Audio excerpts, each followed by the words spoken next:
ప్రియమైన దేవుని ప్రజలారా, మీకు శుభాభివందనాలు. ఈరోజు దేవుని వాక్యం, ఉపదేశమునకు చెవియొగ్గువాడు మేలునందును, యెహోవాను ఆశ్రయించువాడు ధన్యుడు. సామెతల గ్రంథం 16 అధ్యాయం 20 రాయబడి ఉంది. ఈ వాక్య వివరణ.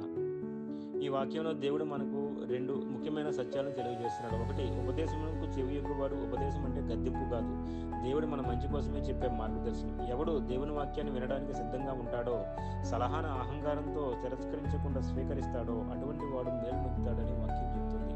అంటే అతని జీవితం సరైన దారిలో నడుస్తుంది, వినేవాడు ఎదుగుతాడు అని. రెండు, యెహోవాను ఆశ్రయించేవాడు ధన్యుడు. మనుషుల మీద కాదు, సంపద మీద కాదు, బలంపై కాదు, యెహోవా మీద ఆశ పెట్టినవాడే నిజంగా ధన్యుడు. ఇక్కడ ధన్యుడు అంటే శాంతి కలిగినవాడు, భద్రత కలిగినవాడు, దేవుని కృపలో నిలిచినవాడు. దేవుని ఆశ్రయం అయితే జీవితం సురక్షితం. మనకు ఈరోజు సందేశం: నేను దేవుని ఉపదేశాన్ని వినే మనసు కలిగి ఉన్నానా? నా జీవిత నిర్ణయాల్లో దేవుని మీద ఆధారపడుతున్నానా? ఈ రెండు ఉంటే మేలు మన వెంట నడుస్తుంది, ఆశీర్వాదం మన ఇంటిలో నిలుస్తుంది. చిన్న ప్రార్థన: ప్రభువా, నీ ఉపదేశం వినే చెవులు మాకు ఇవ్వము, నీ మీదనే ఆశ పెట్టుకుని జీవించే కృప మాకు అనుగ్రహించు. ఆమేన్. ఈ వాక్యం మీ హృదయాన్ని తాకినట్లయితే లైక్ చేయండి, షేర్ చేయండి, సబ్స్క్రైబ్